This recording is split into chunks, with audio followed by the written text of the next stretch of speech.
Hello, my friends. This is the podcast that brings the wealth of knowledge, expertise, and fun of Twin Smoke Shop, New England's premier smoke shop, right to you, wherever you are, whenever you want it. And that's not just blowing smoke. You can find us at our website, notjustblowingsmoke.com, and be sure to follow us on Facebook, Twitter, and Instagram at Not Just Blowing Smoke. Cool breeze in my head, bittersweet smoke flying through the air. It's the way I feel, smoking on fire. Hey, that was Jeff Pitchell's Fat Cigar you've been listening to, and that means it's time for Not Just Blowing Smoke. Be sure to subscribe to us on Podbean, Spotify, iTunes, Google, basically wherever you get your podcasts from. I'm Pastor Padron. I'm here with my co-hosts, Paul and Nick, Dave, and we have two guests tonight. We have Erik Wentworth and John Considine from Hammer Sickle. Erik, of course, is the VP of cigars, and John is involved on the vodka side of the business. What exactly is your title or thing that you do with vodka, or do you just VP drink of it? Sales. VP of Sales. And drink Excellent. And tonight we are smoking this beautiful cigar. We are smoking the Tradicion Toro. Erik, you want to tell us a little bit about what's in this cigar here? Of course. So this is the first cigar we created back in late 2009, early 2010 it came out. It's an Ecuadorian Connecticut wrapper, Dominican binder and filler with just a little bit of Ligero to add a little spice and a little extra flavor. It's a nice, mild plus, a smooth, creamy smoke. I think we've all had it here already, so. Oh, yes, we have. Yeah. And John, you mixed these incredible looking cocktails, these martinis for us. You want to tell us what this is? We're going to be pairing this with the Hammer Sickle here. Sure. One of the great stories when Erik Hansen went down to the Dominican to create this cigar, he brought a case of vodka with him and sat Of down. course he did. Sat down with the guys who roll it, and they were drinking vodka and trying different blends. And after, from what I hear, I wasn't there, I wish I was, quite a long time, they settled on this particular blend to match with the vodka. Of course they re-smoked it the next morning to make sure it wasn't the vodka.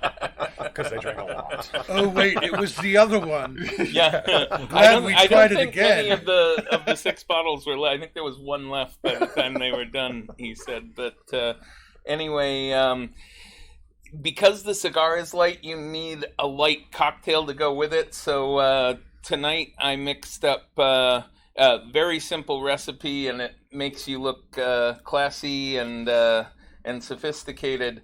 You take the Saint Germain elderflower liqueur, and you use it like you would use vermouth in a martini. And you just do a little dash of that over ice with the Hammer and Sickle. If you need ounces, it's about 2.5 ounces to about 1/4 ounce of the Saint Germain. And it just makes a nice cocktail with a little bit of flavor to match the cigar and that Ligero that gives it a little bit of a kick. But it's just a simple cocktail, but it's delicious, especially with this cigar. Well, I want to hear what people are thinking already. Paul, you want to tell us what you think about the cigar, the pairing so far? So the cigar is just creamy smooth. Yeah. This is certainly one of my favorite Connecticut cigars, and what Erik was saying about that little touch of Ligero just adds a nice little pepper to it. But again, just real creamy smooth, nice and light, just really, really flavorful though. It's really, really good. Thank you. Nick, what about you? I love this cigar. I've been smoking this cigar since I was introduced to Erik. What, 8 years ago? Since we're getting drunk in the back of a shop till Oh my 2 a.m. God, the good old days. Is this your favorite Connecticut cigar? Probably my second. My first favorite would probably be the 724 WK. But this Represented. Huh? Represent. Yeah, it is. Or I used to smoke this, and I used to drink the Hammer Mules. The Hammer Mule. Hammer Mule. So it's a Moscow Mule, but instead of using another vodka, they're using Hammer. And I love the combination where you got the spice with the sweetness of the ginger beer, and that was like my go-to combo with Hammer. But now that Vodka John has Vodka John has mixed this BJ. That is by far your best nickname. It gets worse from there. now that he mixed this drink, it's so crisp, so smooth. Goes really well with the cigar. You get that nice little spice in there with the sweetness, and it kind of really goes with the cigar. Really nice. Awesome. Dave, what about you? What's on your mind here as you smoke and drink this stuff? This is an incredibly smooth Connecticut for me. The drink, I think, is bringing out a little bit of earth and weather for me. What is that? Highlighter. Very creamy. Very smooth. You're a mess. Really good. Usually it's me. Excellent. Excellent there. Drinking at 10. So, Vodka John, how long have you been with Hammer Sickle? You've been with them for a very long time, Since right? the beginning in 2007. Since the beginning. Yep. He's an OG. And what keeps you there? The vodka. Free vodka. Free vodka. That would keep any man alive. No. Honestly, being a salesman, I like win-win, and this is a great product. I wouldn't be selling it if I didn't think it was fantastic. And kind of a funny story. I never smoked. I hated cigars. Really? Before I joined this company. And so when did you become a man? Down in New Orleans, Erik asked me. Well, he told me that I was coming down to help sell when we released. Yeah, I was going to say that's Erik. Sorry, Hansen, right? Erik Hansen. He asked me to come down and help sell the Berlin Wall when we released that, and Erik always loved to do things big. He bought a section of the Berlin Wall. It was 14 feet high, 6 feet wide, 6,400 pounds, and he had it trucked down to the show. The IPCPR show. Yeah. And we let people take pictures next to it, that sort of thing. But he knew it would be a big opening and he needed more people to help sell. So when I got in there were 4,000 people smoking. And I'm like, well, I might as well try it and see what it's like. Because I literally had never smoked this cigar. I was, I think, 44 years old. And what did you guys gave me like the... I wasn't there, but it was that's right. The Moscow City. The Moscow City. They gave me... spotted one. They wanted him to puke. Start him right off. Right? They wanted to see me puke, which, I'm trying to sell in there. Yeah. I loved it. You loved it? The first cigar I had, I absolutely loved it. It was full-bodied. It was wonderful. And so, yeah, I've been smoking and drinking ever since. Wow. That's really cool. Now, you said that, Hammer Sickle Vodka is a great product. You wouldn't sell it. What there's lots of vodkas out there. There are. What makes Hammer and Sickle stand out? I mean, I'm totally with you. It's my favorite vodka. What is it that makes Hammer worth standing out and getting? Well, Erik Hansen went over to Russia long before we opened the company and went around to different distilleries and actually found this one. And it's made from a winter wheat from the Black Earth region of Russia. It's actually organic, not because they intended it that way. They just literally don't use any pesticides, that sort of thing in the crops. So, yes, exactly. So, basically, we lost him. I did. No, the winter wheat is what makes it unique. It's got a slight sweetness that comes through the distilling process. The distilling process strips out all the congeners, which are the impurities, that sort of thing. The gluten. But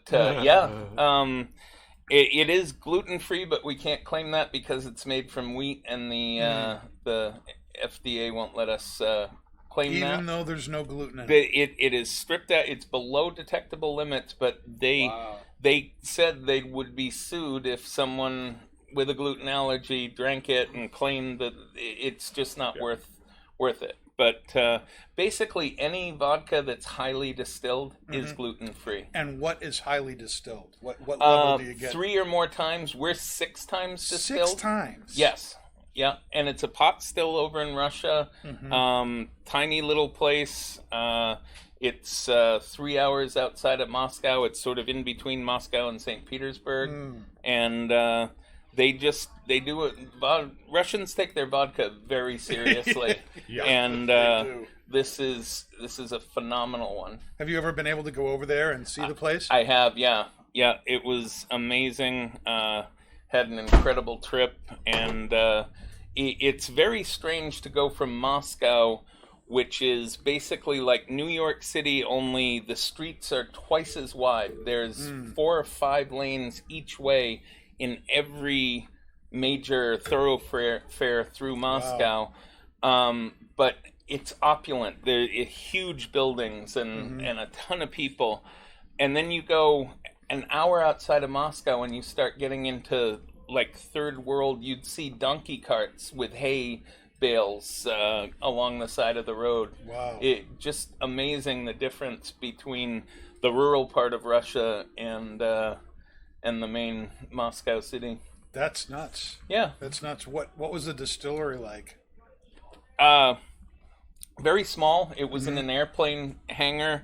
And it's in a little town called Klin, Klin. It's got several claims to fame. Klin, during the Cold War, was the largest airbase in the world. Wow. They had more planes and runways than any other place. Interestingly enough, the second biggest airfield in the world is right up the street from us in Pease Air Force Base. And both of them have been closed down and turned into facilities. We have an airplane hangar there that distills the vodka, but there's a ton of other businesses too. It's all done. Now, I've seen the 750 liter bottles, the 1.5 liter. Are you? Is there plans or anything for so many of these vodka lines have expanded into different flavors or different spirits or anything like that? Are you guys planning on doing anything like that, or just sticking with what you got? I was not in the meeting, but Erik Hansen told a great story when he first met with the distiller, and they were using an interpreter, and he said, "Would you ever consider doing flavors?" And the distiller said, "Niet." And the interpreter said, "Never." And Erik said, "Well, from what I understand, niet means no." And he said, with the emphasis he put on it, it means never. So, you'll never see any orange Hammer Sickle or raspberry. And it's strange in Russia. They don't like flavored vodkas, but you go into a bar and there'll be 20 infusion jars with the strangest stuff in them. Bison grass. I had a garlic vodka. There was a beet vodka.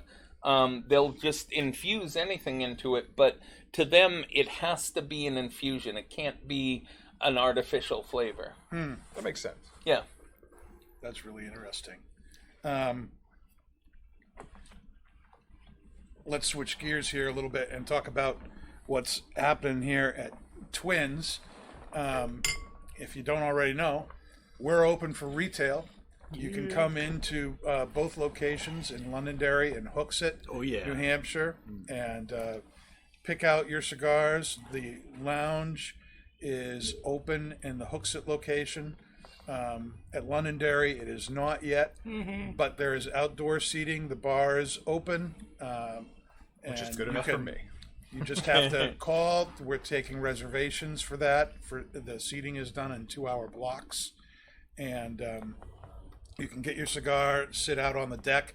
We also have a tent for overflow set up in our back parking lot, so there's plenty of seating and everything. So call Twins, and option number 3 on the when you call up, brings you up to the bar. Kendra or one of the other bartenders will be able to take your reservation and put you down and take advantage of that. This the weather has just been getting better and better. It's gonna be beautiful this week. Sitting outside is just going to be fantastic. Much needed. Yeah, it was a very cold spring here in New Hampshire. Yeah. It's kind of nice to finally have the warm weather going. And other people to be around. Oh my goodness. You can stay in touch with Twin Smoke Shop on Facebook, Twitter, and Instagram, and YouTube, and of course at twinsmokeshop.com. Paul, has this cigar changed at all for you? What are your continuing thoughts on it and the pairing? Well, first of all, I want to just tell John that, and I told this to Erik when he was on the show a few months back, that I've never been a vodka fan at all. I should say, let me rephrase that. I was when I was younger, and then after multiple nights of bad things happening, I stopped drinking it. So, but now when I had the Hammer and Sickle Vodka, I could literally drink that straight, no problem. It's so smooth. I think we termed it as almost like drinking water, ice water, with just a little bit of that citrus flavor. It's fantastic. The drink is pulling out more of the sweetness and the pepper out of the cigar. It's really, really fantastic. Yeah, this is a great pairing for this cigar. Yeah, so I gave John free reign. I just said, make a drink that goes with Tradition, because he loves smoking now. Because he loves smoking. And I gave him free reign. And drinking. And sometimes he gets weird with the cocktails. Yeah, sometimes he gets a little out there. Not as weird as Sam, but this is spectacular. This pairing is unbelievable. Yeah, it's really, very, really very good. And I'm not a Saint Germain fan. Have you ever had this drink of his before? No. What do you think of the pairing? I love it. Baku? It's great. I love it. It's great? Yeah. It brings out the sweetness, like Paul said. Oh, yeah. Yeah. It really does. It's very good. I'm surprised. Thanks. I'm surprised. You didn't let me down. Nick, what are you thinking? This is going to be my new pairing, man. This is really, really good. Drink is really bringing out, like Paul said, the sweet and the spice in there. The cigar is continuously staying smooth. It's not getting harsh or anything like that. Construction's on par.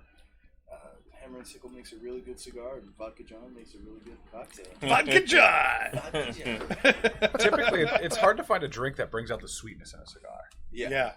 It's very rare you find that. So this is actually it's intriguing. Well, one of the weird things, again that we can talk about here is that vodka is not really the drink that anyone thinks about pairing with a cigar. No, it's bourbon. And yet beer. here, brown Erik, stuff. Eric Hansen was big into that and went and put this together, specifically to pair with Hammer and Sickle's vodka, right?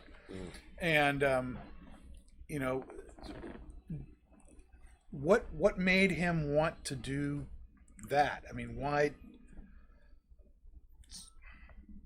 come out with? I mean, why not pick? It just seems so. This is so good. He loved vodka and cigars. He loved vodka. Yeah. So he made it work. That's. If brothels were illegal, we would be in all three. PG rating just jumped up to PG-13. PG-13, people. Oh my goodness. Hopefully there's no kids watching. A cigar and booze podcast. I understood our audience was over 18. I hope I'm not stepping out It's of 21 plus. It's 21 plus thing. Now, Erik, this 2020. Remember, you're within striking distance of me. This really is Hammer's 10th anniversary year, right? Yes. It came out in 2010. This cigar was one of the cigar of the year and at the top 25 in 2015. Yep, Cigar it was number Aficionado. 11. Yep. And Are you guys planning on doing anything to celebrate that? 10 years of Hammer and Sickle? We've talked about it, and We were. with FDA, it was really tough drinking. to do anything. Yeah. Because if you change the packaging once, you can't do it again. You have to save that package change for a rebrand or whatever. So if we just put 10-year anniversary, we can't make a new cigar. Right. And so we were discussing it, and then everything happened with Corona. Yeah. So that kind of halted everything. Nice. So, Corona. we'll see what happens. Never know what the future holds. Well, speaking of that, how have things been? And this is a kind of a question for both of you guys.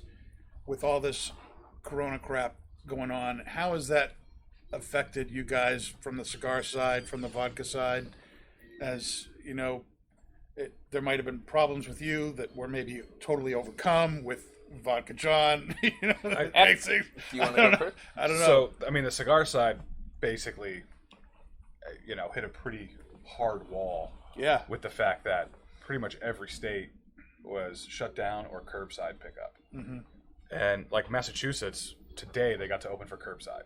That's crazy. It's been 2 months where the state of Massachusetts has been shut down for cigar sales. Almost all of my customers today in hooks that were Massachusetts. One guy was even like, "Yeah, I had it once," and I was just like, Mass isn't going to get those people back because they've come up here where there was curbside and they saw everything you have, and right. The way you guys dealt with it. It's going to be really tough for the cigar industry to pick back up in Massachusetts. Yeah, I'm really concerned. I know a number of owners down there, and it's I talked to one customer from one of the shops that I frequented down there when this was back in 2002, 2007. I lived in Wakefield, Mass, and there's a smoke shop there, and it's been having a really hard time, and even with just the tax alone. Yeah, it was driving people to New Hampshire, and now I had a customer today was just like commenting on a cigar, and he's like, in Boston, it's cost me twice as much. He's like, I'm just coming here from now on, and he's coming from Peabody. Wow.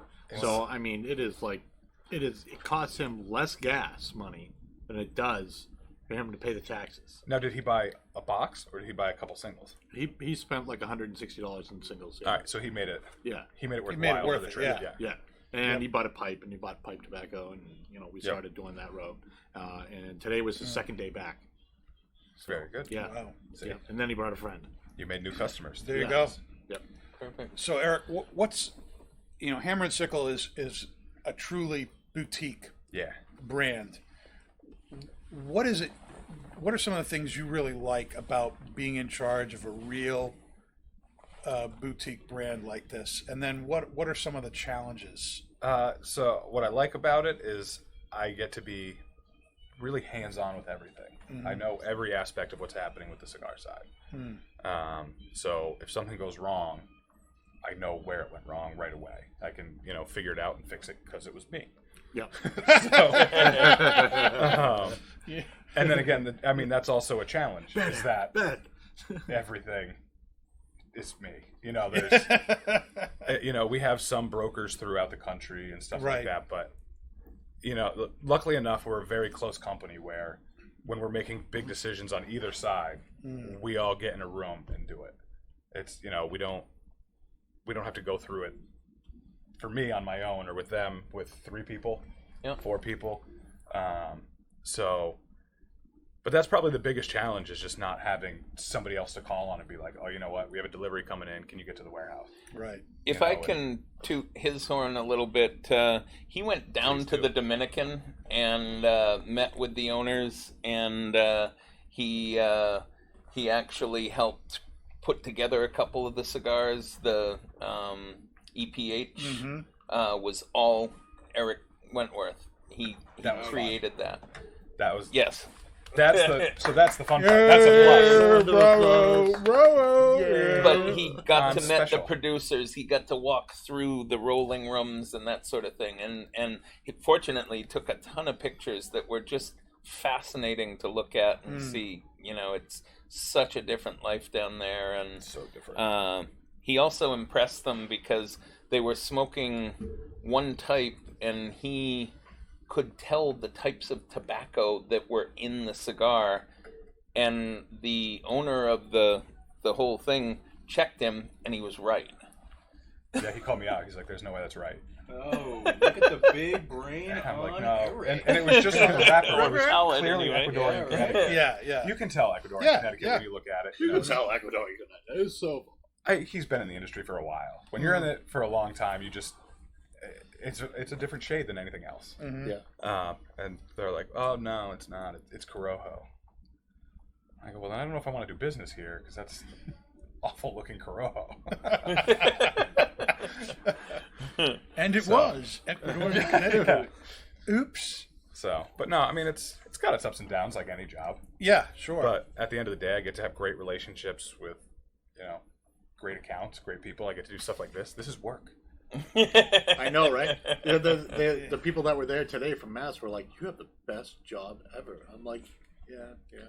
Some days. Some days. Some days. Some days. Some You know, days, this yeah. is Well, my this- bad day at this job is way better than my best day when I worked in a restaurant. Oh yeah, I You can know, see it's that. just totally. because you actually had to work there. Yeah. Yes. Oh my goodness! So Filling boxes and carrying boxes is not work. now that we've kind of established you as like this incredible guru who is Dun, dun, dun.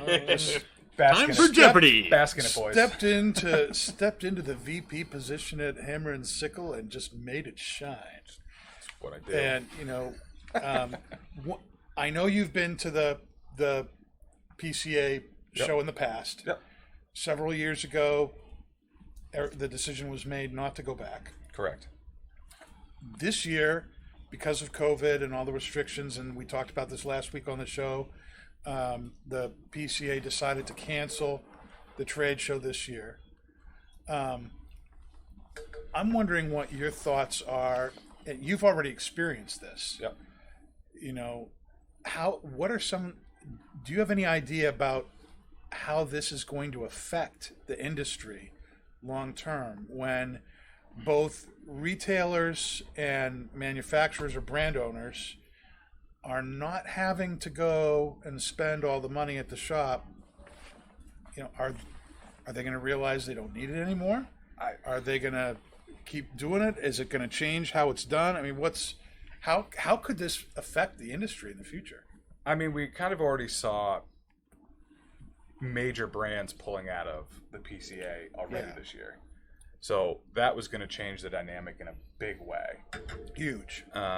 So with it being canceled, I mean, next year's could be huge because a lot of shops like to use it as, it's a trip to Vegas. Who doesn't want to go to Vegas? They get to smoke free cigars while they're walking around. They get free drinks pretty much.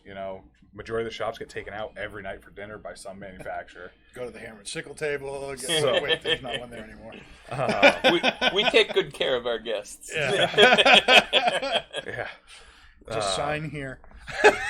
Yeah, you got to sign this waiver because things are going to go south. How much did I buy? It really is still up in the air to me what's going to happen. I mean, to me, as a small boutique company, there was a lot of other places we could have spent that money that would have helped out, or that helped out the companies more so. We were able to have a more aggressive deal. I was able to fly around the country doing events and pushing product more, and, helping them sell it. So, for us, it was just about where we were putting the money. Right. Because going to the show is expensive. Yeah. Just going to Vegas for a week is expensive for, 3 people, 4 people. And then you put all the expenses of the booth, and like the last year we went, just to have electricity at the booth was like $5,000. Damn. Yeah. Like just to have absurd. one plug. It's like One plug. Just one plug to like charge our laptops and phones and plug in some lights. when I was that's $5,000. That's insane because that was just like one time. When I was working with a cellular company at the mall, we had a kiosk in the middle of the mall. and our rent per month was $8,000. That's insane. Wow. That's nuts. You know, so I mean, like that's. Yeah. I feel you. I mean, it makes no sense. Yeah. But I see it going. Next year is going to be big, I think the shops are going to want to go out. They're going to want to see everybody, especially because nobody's going to be traveling for a while. Right. You're going to get people traveling a little bit here and there, but events aren't going to be the same this year. No. Who knows if we can even do events really where you can Right. have a lot of people hanging out and They smoking. really didn't have. Hey, a at least choice drive-ins but to- are but making to a comeback. cancel it They this had year. to. They did They the had right to thing. cancel it. Yeah. It was the right thing to do. That's right. You don't want to be the person responsible for somebody getting sick. Right. And I'm a firm believer, if you want to go out, you can make that choice to go out. You know, Right. if you want to come sit on the deck of Twins, come sit on the deck of Twins. Right. If I want to come in, and I think the lounges should be open, I make that decision to come. Right. If I get sick, it's on me. Between that and I think if you really are for the brick and mortar stores, which is really what this is about, and you know the brick and mortar stores have not been making money for the last 2 months. What money would they have to spend in What July? money would they have? It was the right thing Yeah. to do health wise. It was the right thing to do for the businesses. It Correct. was the right thing to do all the way around. Correct. And I'm glad that they did. You know now, and we already know like companies like Illusione have already said they're going to be offering their specials via Zoom talks and stuff like that. And we'll be doing the And same you'll thing. be doing the same thing. I think a lot of companies are going to realize, I don't want to knock the PCA. I don't want to knock what the trade No, show we're not did. knocking them. It was great because This is a big worldwide change. we made a ton of great, I say friends over customers. I made a ton of great friends at it, but we didn't really lose any business by not going to the trade show because we still offered the deal and people were still buying. Right. So, it didn't hurt us. Interesting. You asked earlier how COVID has affected Yes. each side. On the vodka side, it's fascinating because one of our weaknesses was we are 80% liquor stores, 20% bars, Okay. which in COVID times turned around to be an advantage because we didn't get hurt as much as the big guys who do a ton of business in the bars. So in March, we were up 50% in the New Hampshire liquor stores. Wow. And That's the what every bar other shut down. interesting thing is a lot of people who just buy the usual cheap vodkas have nothing to do. So, and they're not spending as much going out, that sort of thing. Right. So they're actually trading up. We've noticed that, not only us, but a lot of sure. other higher end liquors are noticing bigger sales because people are like, I'm going to be sitting home for a month. I might as well try a better vodka or a better Might as well bourbon. splurge. Splurge. And And then they're not going to want to give it up. exactly, that's the thing, yeah. And the other thing I'll say about 6 times distilled is when you clean out all those impurities, it's less of a hangover. Now, I'll be the first to say, if you drink enough of it, you're going to get a hangover no matter what. I can But attest to that. cleaner alcohol, face of honesty. you're not as fuzzy in the morning the next day. You gotta drink about a bottle and a half to get a hangover off. Thank you. Thank you. I've done this. You can attest heard it to here that. I have first. scientific A bottle and a proof half. right here. That bottle and a half. That is not That's from right on. Hammer and Sickle. That is from a valued customer. Please enjoy So, Hammer let's responsibly. Exactly. Just say customer. I was drinking at home. I wasn't out in the streets or anything like that. What was that? And it's just when I drink at home and I'm drinking Hammer, it's just Hammer and ice. And he was doing it for science. He I needed to was. see Exactly. where the Science. hangover Yep. came. Yep. You guys Doing it now for know science. How it's much a does bottle it and a take half. to get a hangover? Let's find out. Takes a bottle. I wanna be You're part a of that. scientist, really. There you go. I mean, it could have been a bottle, but he kept going. He had no idea. It's so good. Oh my gosh. Yeah, I'm watching my liver on the TV over there. I can see. Yep. About a bottle and a half. That's the cutoff point. Yep. Squeeze it a Yep. little, get some out. Oh my goodness. Erik Hansen had a great one time. He came back from a trip and He's like, oh my God, I drank so much. He said, they made me get an extra seat on the plane for my liver. That sounds like something he'd say. Oh, man, I miss that man. That was a great guy. He was awesome. Yeah, He was cheers awesome. to Erik. Cheers, Derek. We can do that. Here. Cheers, everybody. Here's to swimming with bow-legged women. Sure. That just ruined the toast. My favorite Hansen story, though, quick, involves Nick. Oh. We were doing an event, and Nick's a large human being. And I don't think he was in the industry yet, so he came from the gym, and he was wearing just like one of those weird tank tops that shows way too much. And it's just like uncomfortable to look at. Workout tank. I like to wrestle. And Hansen goes, "You look pretty strong." He's like, "Yeah, I'd say I am." He goes, "I'll give you $1,000 if you punch Erik in the face." Yeah, he did. And he's like, "No, I can't do that." I'm like, "Dude, just give me $300." Well, I'd started at 500. Yeah. And then I said, no, I couldn't do that. Erik, I love Not Erik, for he's a good guy. $500. And he's like, all right, I'll give you 1,000. And he reached in his pocket, took out a wad, and it was a wad of hundreds. And he's like, I'll give you 1,000 right now. You punch him right in the face. And I was like, oh, I could pay some bills with that. Thank God he didn't. It would have hurt. I'm a soft human. Remember when I first met Erik, I tried to sell him his own cigars to him. Yep. Remember that?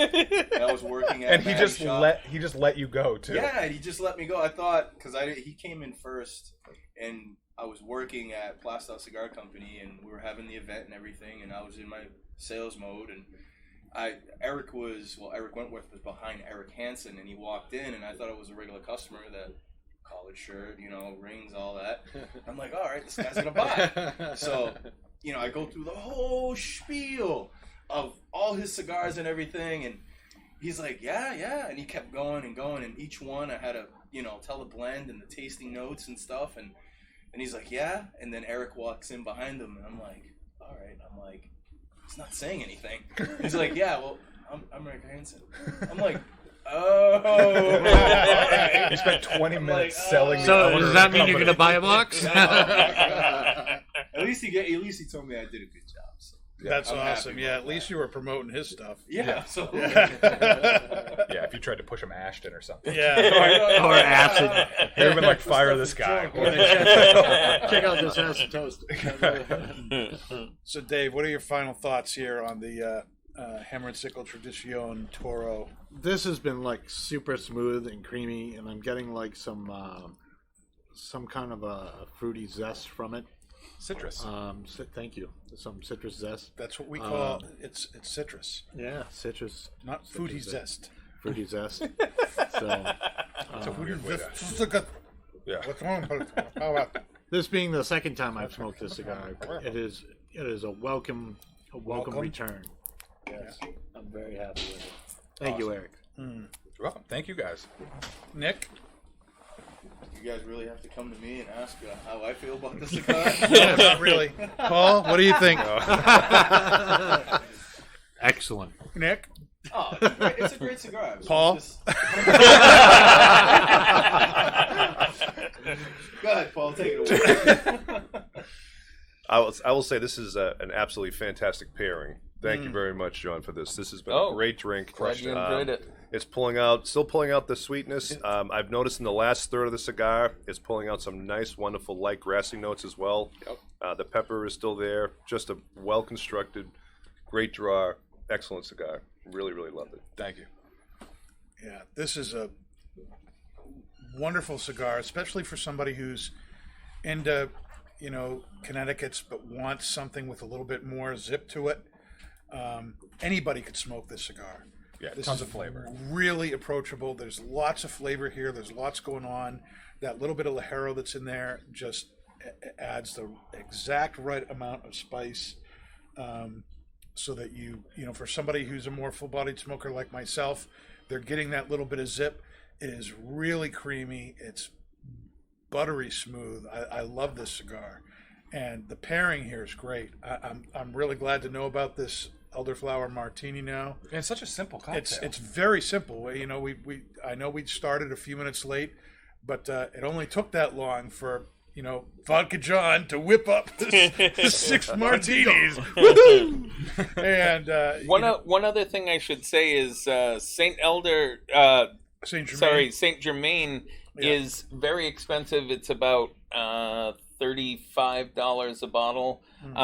There is another product called Saint Elder that is also an elderflower liqueur. I can't tell the difference between them, and it's about 17 versus 35. Wow. So if you're on a budget, that's a great way to go too. And yet you have that. Well, fancy. I just You got the money. the bottle is fantastic. They did an amazing job. He's got over bottle's 500 bottles of liquor. Really? Yeah, I have a collect- 500 bottle liquor collection. So Oh my gosh. everything from gins, bourbons, all that sort of And stuff. he gives me Looks garbage like about we're my doing shoe the next collection. podcast. If I get over 5 bottles, my wife would kill me. Do you even have that many shoes? 500? I mean, if you break them up individually, no. Maybe by the laces, because that's times 2. It's really 400. $4.99. I lost a lace. Oh my god. It actually took me a while to find the the Saint Germain. I had to look behind a bunch of them, but yeah, it's fun. Cool. Well, thank you so much for being with us Thank you tonight. guys. Thanks This for has being on been the show. Fantastic. Always a We pleasure. love guys. having Erik on, and Vodka John, you're welcome back anytime. I'll come back. We'll anytime. definitely do this again for sure. Yeah. All right. Well, cheers. Yeah, we're leaving before the pipe section because we know how Yeah, that went last time for me. I burned him out. Sally. I was mean, Yeah. and that basically Sally. killed it forever. I was sweating Oh, and such high nicotine content. wow. Yeah, I've never seen Erik look that way before. Huh. It was, Aggressive. but he did his best. He went Wasn't into great. it, turned green, and then went back to the cigar Yeah. Yep. like a Oh smart yeah. little boy. No, I know my limits. he won't give up though. But yeah, thank you again, guys. Always a This has pleasure. been Thank amazing. you very much. All right. Cheers. We'll be right back after a short break.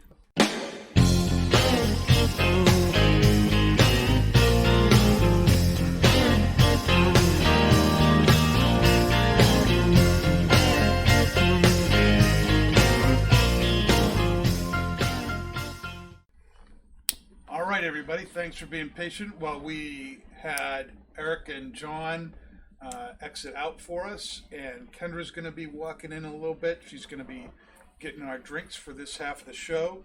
And for our pipe review tonight, we are looking at Mac Baren Navy Flake.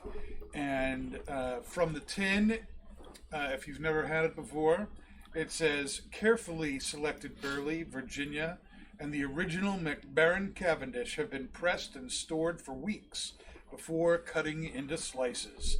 The pressing process secures a slow, cool burning, which gives the ultimate smoking pleasure. It is manufactured by Mac Baren. It's a Navy Flake. It's Burley, Cavendish, Virginia. There's some rum that is included in with this recipe, so that it's pressed into those cakes, and then it is presented in flake form. And we are enjoying this pipe tobacco right now. Now, before we get into that, Nick, Yeah, you spent the day I did. building an insane chicken coop. Yes. An insane chicken coop. It's not a I've coop. never. Now It's I had it's a chickens. house. It's a I've mansion. never had. I've had chickens. Yeah. I built the coop. I had the yard. This is like the Biltmore estate that you built your chicken. Yeah. What is the story behind this insane chicken coop? So I guess the story behind it was we had a coop that we bought last year, and it's supposed to hold up to about 6 chickens.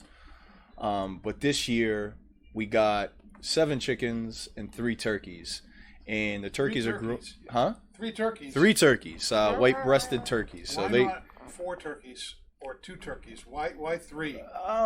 well, we had You one. want a spare turkey just in case? No, something well, happened? we started with 2, and one sadly passed away, and we had to get a couple more, and I was like, well, I'll just grab another 2 turkeys.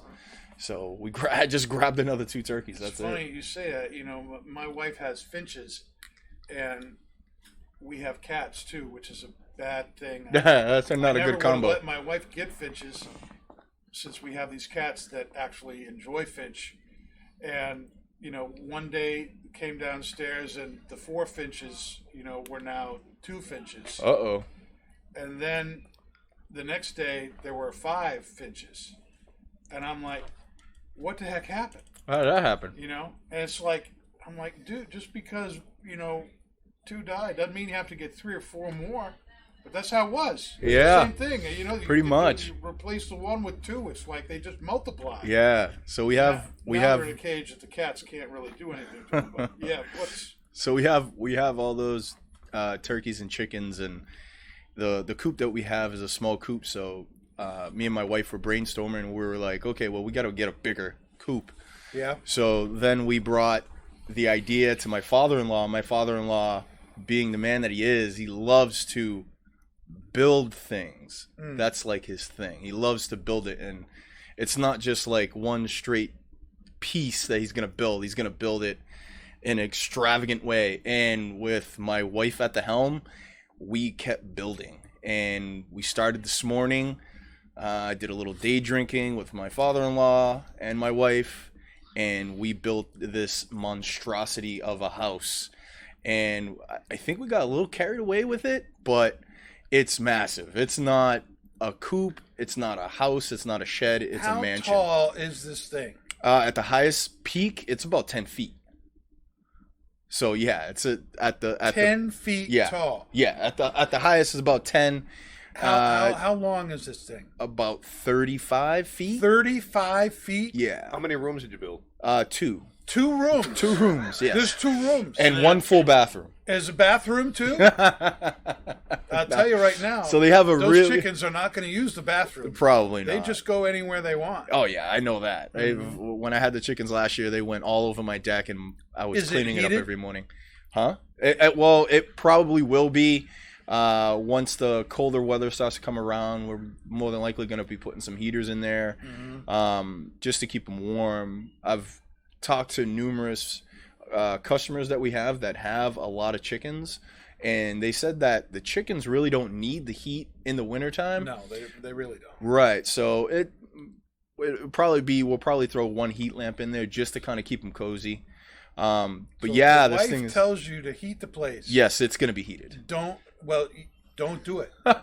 No. Because that's just one step further to that be in your doghouse. If my wife is suggesting that we throw a heater in there, it's gonna happen.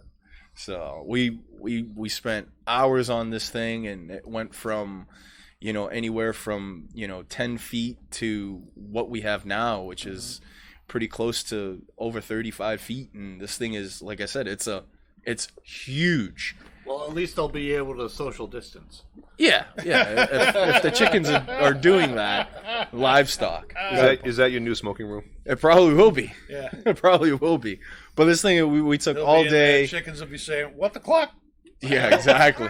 What's he doing? But it's amazing. My father taught me a bunch of things about building. No, not about chickens, but building a house. Like there was a bunch of stuff and terminology and technique to make sure the walls are straight and building everything. And oh man, Are you sure they're straight? You said you were day drinking. No, they're straight. My wife had the level on every side of that place, and it is absolutely for the chickens. See, I'm I'm very suspicious about this.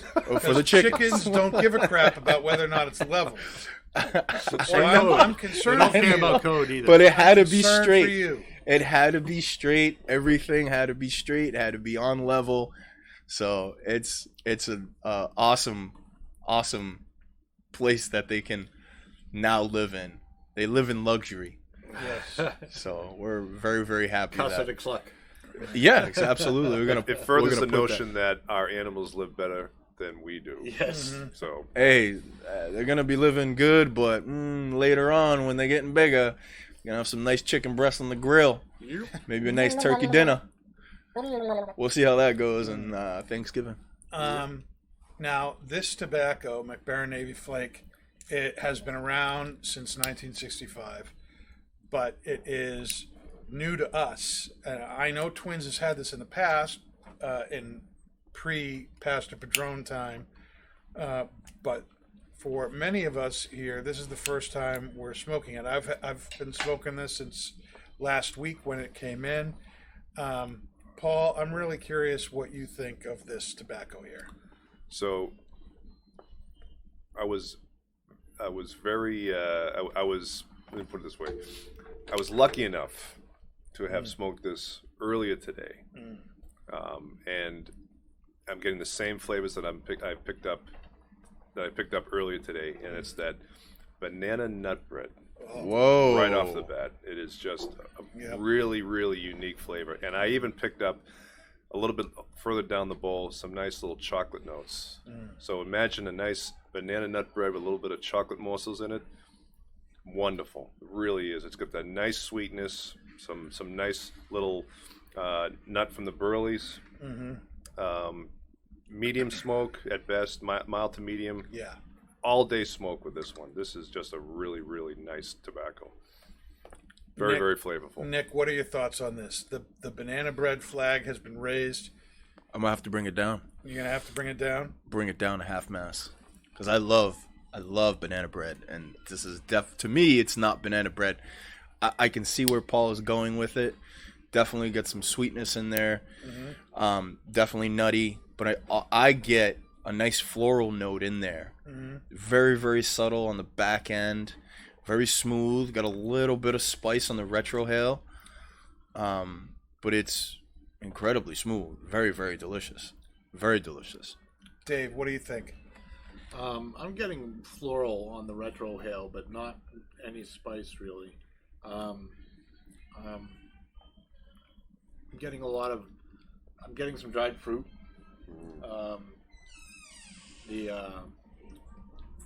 Let's see.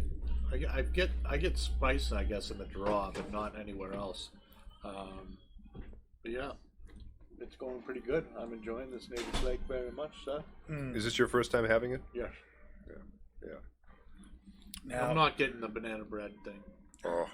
I do. Oh God, yeah. I totally. I'm with Paul on this. This is like a nice toasted piece of banana bread. Oh, grilled up. It's whatever. really good. It's guys are killing it for nice me, man. Sweetness. There's these nice,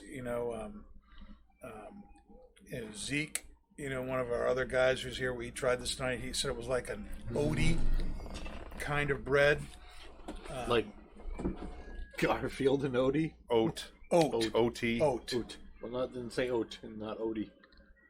OT. Otitious. And just very smooth, very nutty, medium bodied at best, like Paul said. I've just been really the room note on this is incredible. Oh yeah. It's got this really nice, sweet note to it. It is really, really good. I don't know how to describe the room note other than it's just really sweet, light, almost this nice kind of light, ripe fruit sense to it. It's I'm really, really enjoying this so far. I do get a little bit of that banana bread, or maybe some toasted banana bread or oatiness in there. I want to fight it. I don't want to prove Paul right, but damn, it's in there. It is in there. Oh, and here's the potion master, people. Woo! Here's the potion master. She's coming with her pipe. She's coming with her tools. Ooh, baby. And she's coming with drinks. Yes. Oh, my goodness. Yeah, Kendra. Paul, you can Oh, you're a doll. Thank you very much. Thank you. Thank you. All right.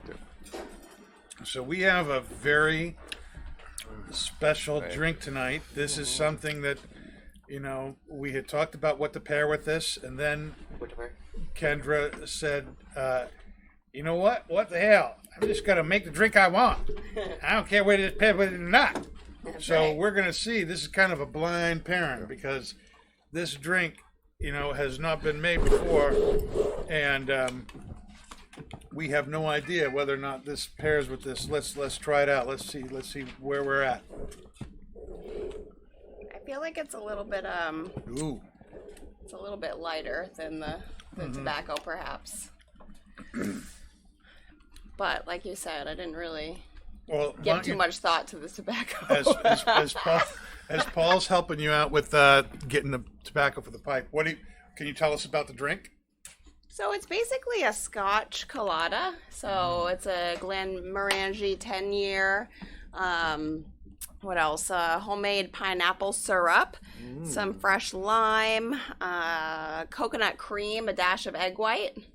I saw the egg white. I was like, ooh, so again, like with an egg white in a cocktail, I feel like it mellows it out, makes it almost on the mild side. So that would be what I would question with pairing it up with this. But I was dying to try this. It's kind of like a fun tiki style cocktail, but with Scotch, and I love me some Scotch. So yes, you're a Scotch whiskey girl. And so now we were talking a little bit earlier how we were open for on the deck and out on the tent, and how things have been going with being outside and doing all that stuff. Has it been good? Oh yeah, it's been going really well. We've had some really busy days, and then the remainder of the days have been nice and steady. So, it's really just great to have a customer in front of you again. I know you guys were doing curbside and all, but I pretty much have been in the bar doing stuff on the computer and busy work on the bar side of things, and to have customers in front of you and to interact, and people just want to get out of their house. And I'll tell you, there's nobody drinking beer right now. I feel like I have made 300 plus margaritas in the past week. It is like, they want something besides something they can have at home, basically. Yeah, everybody's been able to get beer at the store. Now they're looking for something a little bit different there. Nick, what do you think about the pairing right now and with the tobacco?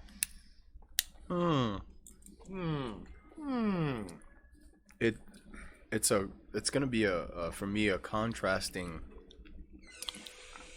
pairing. So with the richness of the tobacco and the light sweetness of the cocktail, I do kind of like it.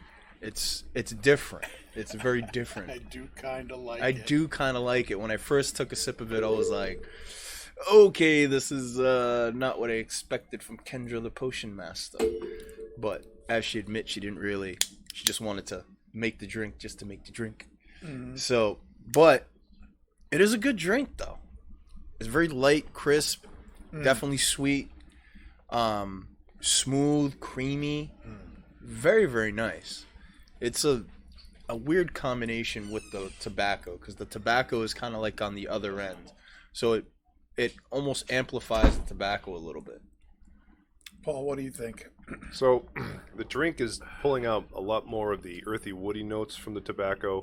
The retrohale, I'm actually getting a little bit more of the almost like a not quite incense, but very light spice. Floralness, just a tad bit of floralness to it. I like it. I really do. I think it's pulling out different flavors than I would with the tobacco on its own. I really do. It's definitely. It's paring down the sweetness of the tobacco, but it's bringing out a lot more of those earthy, woody notes, nuttiness to it. The retrohale, that light spice, just a little bit of the aromatics is just really, really good. Yeah, I'm definitely getting. To me, I think the egg white is bringing out some of that banana for me, and the banana bread, the thing that you got going on there, and The eggs are bringing Hail, out the banana. The retro hail is definitely a lot more floral with a little undertone of like kind of like a mild pepper. I don't want to say spice, but it's just kind of like A mild pepper. yeah. And no, but the drink has totally changed the dynamic of the smoke, which is one of the things I absolutely love about pairings, is because you can totally smoke something new just by getting the right thing with it. And this is one of these cases for me. Kendra, now that you've had a chance to light your pipe and have a little bit of your drink, how do you think the drink is going with things? Really good. Yeah, I feel like it is a good pairing. I don't think it warrants a happy dance, but you know, There you go. I Viewers do. are so disappointed. No, I feel like a summer day when you want something refreshing, something a little bit on the different side. I think they are working together for sure. Yeah.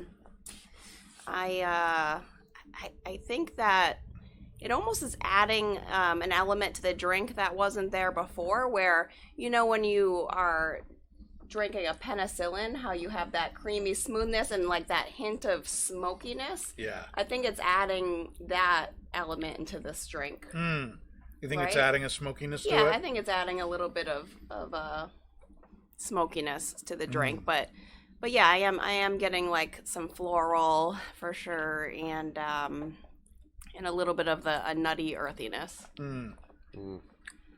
Very, very good. And they're there in the tobacco on its own, but they're all playing supporting roles with the drink. They're now coming to the forefront. Yeah. Those earthy, woody, nutty notes, and the sweetness is kind of pared back a lot. But Yep. that retro hail, wow, the floralness is even coming out even stronger now for me. Really, really, very, very pleasant. Now, Paul, you have some news to read for us tonight. Yeah. What do you got for us? Well, the annual Drew Estate Barn Smoker events has been canceled. Oh, no! Yeah, so Drew Estate announced last week that it will be will Master officially Nick do? canceling its 2020 Barn Smoker events as a result of the ongoing coronavirus pandemic.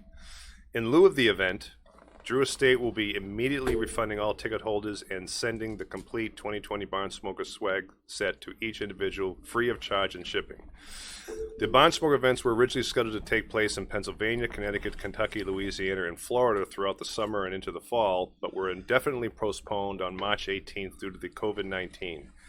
In order to bring cigar smokers together from all over the country, as barn smokers do, Drew Estate instead will be hosting separate virtual smoking events for each state.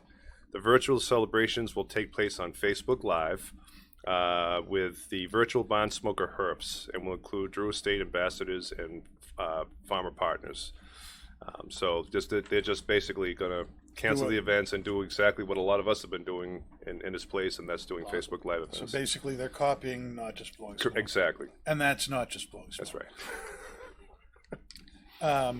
You know, this is, again, one of these things where, you know, you not only have the concern for, you know, people getting sick, but you also have to deal with the fact that a lot of these states, you know, have major restrictions on who can come in and get a hotel room, too. And then, you know, if you've been out of state, what does that do when you go back home? You may have to quarantine again, depending on where you live, and how strict your state is with things. So it really, you know, from a logistics standpoint, not even a health standpoint. And then you've got the fact that a lot of people have been out of work. A lot of cigar shops have been closed. You put everything together, and they're just, again, I think they made the right decision. But it raises the question, or you know, I don't know, question may not be the right word, you know, but the importance of, you know, cigar shops and companies like Drew Estates taking advantage of social media and the ability to do virtual events. The whole reason that our podcast started doing live Facebook events was because the bar was closed, and we were looking for ways to interact with the people who come to Twins, and a very large segment of the people who are listening to the show now, watching the show right now, are customers that we have here. And it was a way for us to interact with them, for them to see us, to hear us, and for us to hear from them and the comments and things that are going on at the on the Facebook page. And I think I don't know that this is going to go away. I think this is something that as the future unfolds, we're going to see more acceptance of these virtual herfs and virtual events. And I'd like to know what you guys think about that and this stuff. I mean, we're all involved in one right now. Do you see this as something that we're going to have to keep doing just because of the way things are changing because of this? And might this be a way for us to really kind of expand on our customer base too? After all this goes away, I mean, we could be perfect, and we already are. We've got people watching from Canada. We have people watching over in England. We have people watching over in Hawaii. We've got people from several continents watching this. Oh yeah, this show, which is really freaking me out, because it's not just blowing smoke. But that's not just blowing smoke. And, so there it is. There's my question. I've rambled on enough for you guys to think a little bit about it. Dave, you want to give some thoughts on this whole thing? You're the techie person here. Well, I think, society was already kind of gearing this way anyways, just because we're in the internet age, the age of information.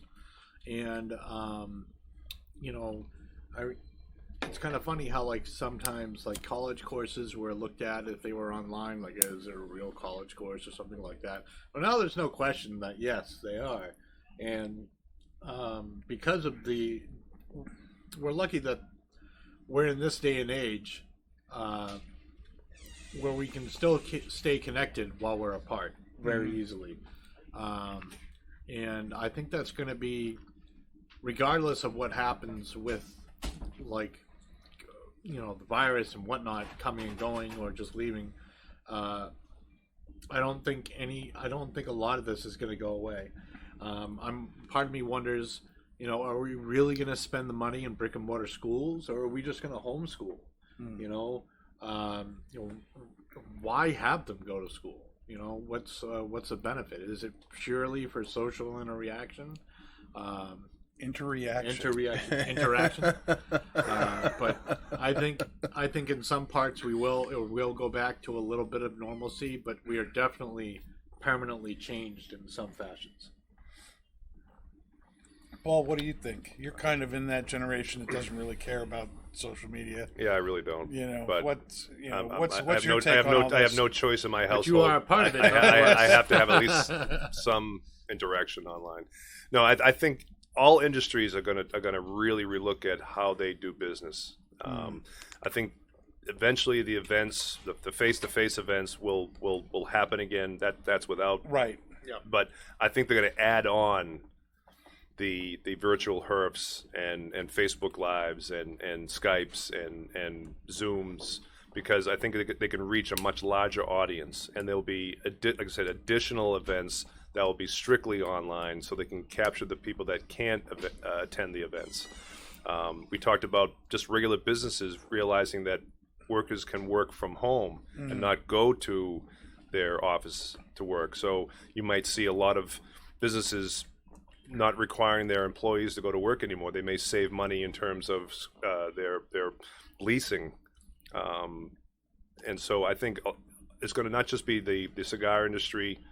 It's going to be businesses all over the world will change the way how they do business, add on, rethink how they reach their audience, and this will definitely be continuing. Now, Kendra, obviously, at a bar you can't do virtual drinking, Right. people actually have to be there. And I don't think you're ever going to see bars and stuff go away. I mean, obviously, we've gotten to the point where things have opened up again and all that stuff. Sure. But, you've had a bigger part on this show since this whole thing started, and people are really happy about that. Where do you see this helping you in the face-to-face business that you have at the 724 Lounge? I think similar to the events, I think that there will still be a lot of virtual stuff sprinkled in. And as far as what I do, I could definitely see myself doing a little bit more, maybe like partnering up with Bree, where now I have like a different comfort level with doing these types of projects, whether it's live or posting like videos on our social media. But so in terms of like the event aspect, or even like reaching out as like a bartender to a bigger audience, I can see a little bit of that virtual being a little bit more part of what I do in my life. But as far as like the people working from home and school from home, like I think that is going to get old quickly, and people are going to want to kind of get that back to normal. I mean, I'm not a parent, but I can't see a lot of parents being all about the homeschool situation. That's their break, Right. and that's their child care too. So yeah, I think that like the events and, almost like promoting yourself on the social media side, I can see that kind of sticking and being a bigger part of our jobs. But yeah, I'm not a believer in the working from home completely, or the homeschooling. It depends on your personality as an individual. It really does. My wife, homeschooled our kids for a year and a half, and almost had a mental breakdown, and it's not. Some people have the temperament for that and the ability to do it, and it also is dependent on whether your kids have that temperament too. We have girls who really need some special consideration. My daughter Anna, I've talked about it on the show before, is on the autistic scale, and that's a whole different ball of wax than just having a kid and teaching them math. You need to be able to, interact with her and teach her in specific ways, and that's just not something that somebody who's not called to be a teacher, let alone somebody called to work with people with those kind of who needs a specific learning environment can happen. So yeah, I'm totally down with that, and my house is twice as messy now that my girl's been home. The dishes, I did 3 loads of dishes yesterday, and by the end of the day there were more dishes there than when I started.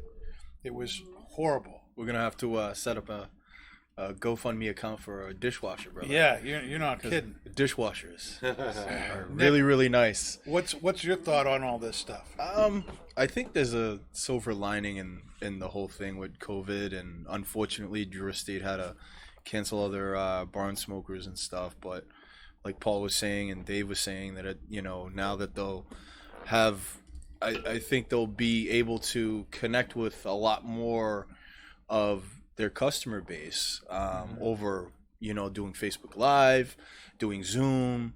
They'll be able to go out and reach more customers in that period of time. This isn't going to last forever. You know what I mean? This is, it's not going to be okay. This is how we're going to be living our lives for the rest of our, for the rest of my life, for the rest of everybody's life. It's going to go back to a normality. Brick and mortar stores are going to open up. They're going to have events. Drew Estate's going to be able to have their barn smokers again, and everybody's going to be able to get back together in a relatively close proximity and smoke, because that's how human beings are. They want that interaction with people, not re-interaction, but they want that interaction with people. And that's, the camaraderie with smoking pipes and smoking cigars. Everybody's going to miss that. Like, don't get me wrong. What we have to do is what we have to do. We have to Skype, we have to Facebook Live, and people are going to take the opportunity to do that. Speak to Jonathan Drew, speak to some reps, speak to, other, rollers and master blenders and everybody, you know what I mean? And, get all those people involved, and everybody's going to take advantage of that. But what everybody is going to yearn for is that human interaction. Sitting next to somebody and talking to them and seeing their facial expressions when you say something about the cigar or the pipe tobacco that they're smoking. Right. That's what, what I mean? Like I said, it's the silver lining, and all the companies or whoever, any of the companies, they're going to take advantage of that. And great for them. They're going to do well with it. But, they need to take the opportunity to do that, but also wait for the right time also to get the people together, whether it be, in small events where you can only have so many people in or out, to wait until everything is over and everything's open, to have that big event where everybody's shoulder to shoulder and smoking a cigar and having a good time and having some of Kendra's drinks. And it's, it's going to happen. It's like I said, it's not going to be, this is it. This is how we have to live for the rest of our lives. Right. Yeah. Like the whole school thing. It is going to be like that for a short period of time. I know, a lot of colleges and high schools are graduating over Zoom and stuff like that. But next semester or next year, it's going to go back to normal. The society, human society, cannot sustain, over the phone or over, Skype and Zoom and stuff like that for very long. It's not going to happen. Yeah. People are going to go crazy. Moms at home with kids are going to go crazy. Husbands and wives are going to go crazy too. You know what I mean? So it's great if the companies take advantage of it. We're taking advantage of it. Twins took advantage of it. Yeah. Drew Estate and other companies are taking advantage of it. But I don't think this is going to be a one-all done all type of deal. Take advantage of it. It's the silver lining in this whole COVID pandemic. But think in the future. Think, redo some things that you could do differently. That's what I gotta say about that. Are you guys ready for a little change of topic, a little would you rather question? We are. Yeah. Bring it on, Pastor. I'm very relaxed right now, Pastor, so go ahead. Okay, I need another drink. Dave, I'm going to start with you. Oh. Would you rather live the rest of your life with silent but uncontrollable gas, or loud, uncontrollable sneezing? Oh, man. Well, the first one already happened anyways. Oh my God. Yes. Well, we have the answer from Dave. He doesn't have to choose. He has already admitted silent, uncontrollable gas is his problem. Yep. Paul. Yep, absolutely. I live by a simple mantra, and that's to... Flagellants? No. Never let him see it coming. So the sneezing will never happen. I would live with silent but uncontrollable gas. Yeah, flagellants. Yeah. You can always blame someone next to you. Yep, the dog. You can blame the dog. Kendra? And this is the part of the show that Kurt is like face palming. Exactly. He's already logged off. So I think as a woman, like, I can't go with the gas because that would just ruin me. I don't know. Neither one are ideal, but no, neither one is ideal. No, I mean, your nose would just. I guess I would sneeze because don't you kind of like feel good after you sneeze? I guess you could say the same for both. Yes. David feels good after he toots. Yeah. I can't go with the gas. Can't I go can't. with gas. Oh, look at that. Nobody likes being bloated. Nick? Man. Probably be the sneezing for me. Sneezing. Yeah. We use sneeze all the time anyway, so it's just... That's it, man. Just sneezing for me, man. I don't mind doing uncontrollable sneezing. Yeah, but loud. Yeah, but, uncontrollable dude... sneezing. I sneeze loud anyways. Sneezing hurts after a while. It can. Sneezing hurts after a while. It can. Yeah. But I'd do the sneezing. I'd be a proper gentleman and do the sneezing. I would be a proper gentleman and do the sneezing. Things Yeah. that he's never said before. No. While smoking, proper gentleman. Yeah. Oh, my. While drinking Gentleman Well, Jack. I mean, to Nick's, and to Nick's defense, he smokes so much that if he was having uncontrollable gas, he'd probably combust. That would not be a pretty thing. Yeah, every I time don't you No, light it a wouldn't cigar, be. woo! I don't want to be picking that up. So I'd have to have the I'll fire deal with the department on. sneezing, I guess. So Heather on Facebook says she would rather have the gas. All right, Heather. Really? Mm-hmm. Why am I not surprised she would say gas? Don't forget, it's silent. Silent. Right, I know, silent, but you'd have a uncontrollable cloud of gas. stink around you. It doesn't necessarily have to stink, It doesn't have Kendra. to stink either. If you eat right, it won't stink. Yeah, what do you have to eat? My God, a salad, salads every day, Beans every day. no dressing. Sweaters and boots and beans. Oh my God. Never let him see it coming, Taco Kendra. Bell. Triple quesadilla. Oh my gosh! Better buy some brown underwear. And for me, I hate sneezing. I hate loud sneezing. So just because of that, I would have to pick You'd have to pass. uncontrollable silent gas. I'd have to pick that. When people, I know people who have these obnoxiously loud sneezes, and it makes my eardrums go off. And for me to be doing that, A, to myself, B, to other people, I just could not. No, I'd rather do the silent thing. I'd rather be by myself in a room, if that's what it took. But yeah, I'd pick the gas, but just because I don't like the loud noise of sneezing. Definitely help with social distancing. Yeah. Yes, it would. Either one, really. Did you just toot, Dave? Nope. I swear I heard a toot. No, that was Came from that over direction. there. No, that was. No. Chair made a noise over here. Your chair made a she noise? admitted it. Your chair made the noise. Yeah. Oh, It was not okay. me. All right. See, that was him.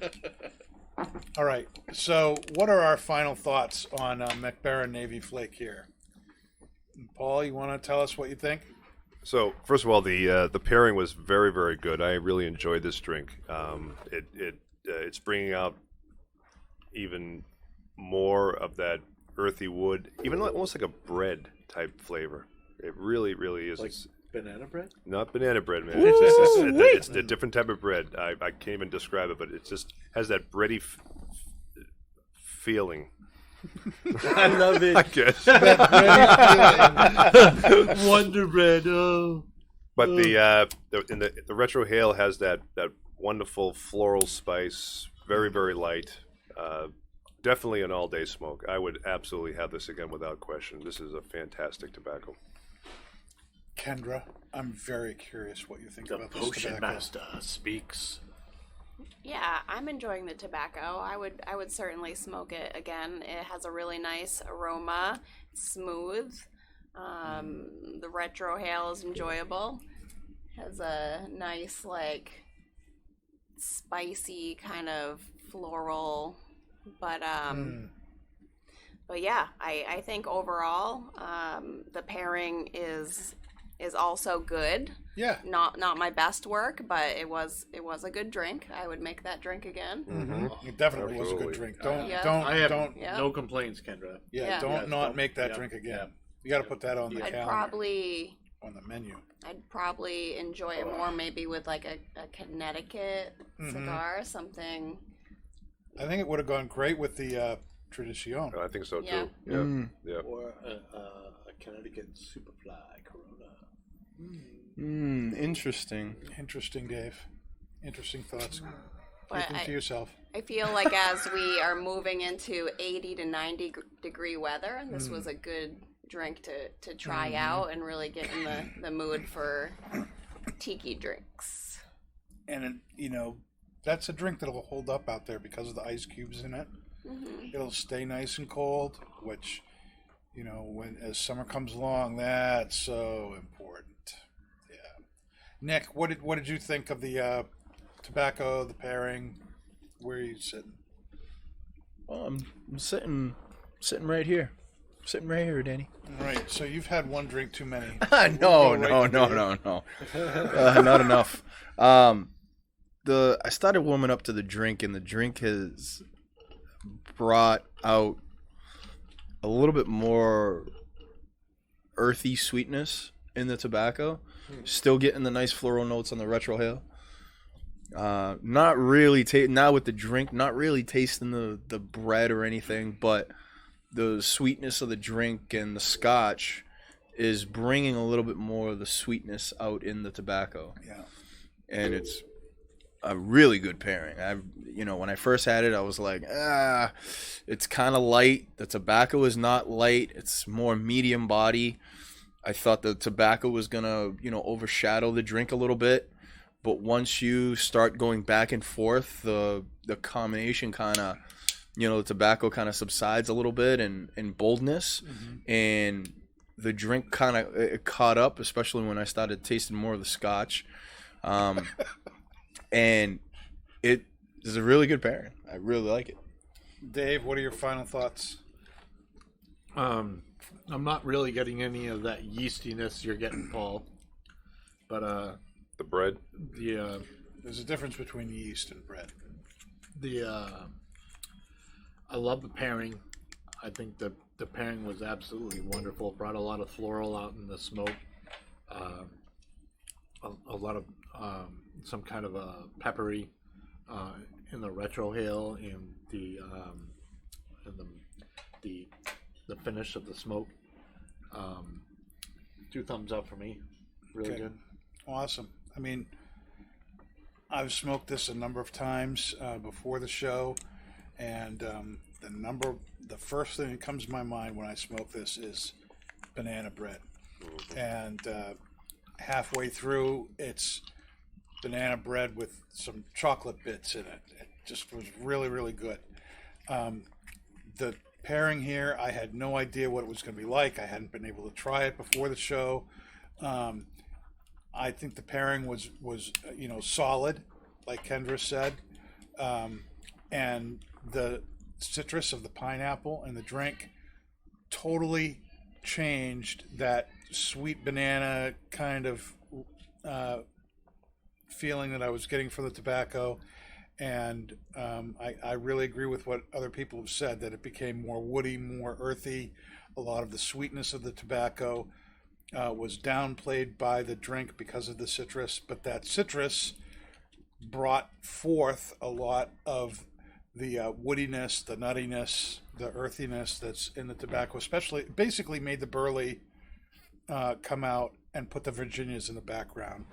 And was a very, very different experience with the tobacco, but very, very good, very pleasant. It's very smooth. The tobacco is mild to medium, and definitely an all-day smoke. There's plenty of flavor going on here. It's just so nice, and the room note, the aroma of the tobacco is just amazing. I think this would have the thumbs up from the wife as far as the wife factor would go. Some tobaccos, I think my wife would kick me out of the house This is one where I would probably be able to stay in. Maybe she'd even stay in the same room with me. I'm not sure. But very, very good stuff. I would recommend it. Next week for our cigar, we're going to be smoking the Sindicato Maduro Toro. And we're going to be, for our pipe tobacco, smoking a new release from Savinelli, their Janus, which is a Virginia Oriental and Perique mix. That's a very different thing. So both of those are on sale here at Twins. You can come in, pick those up, get them delivered to you, however you want to do it. And we're really excited about being here next Monday night at 8 o'clock on Facebook Live. Get your stuff and enjoy it with us. Until then, stay safe, stay thankful, and stay smoky, my friends. And that's not just blowing smoke. And that's not just blowing smoke. Thanks, everyone.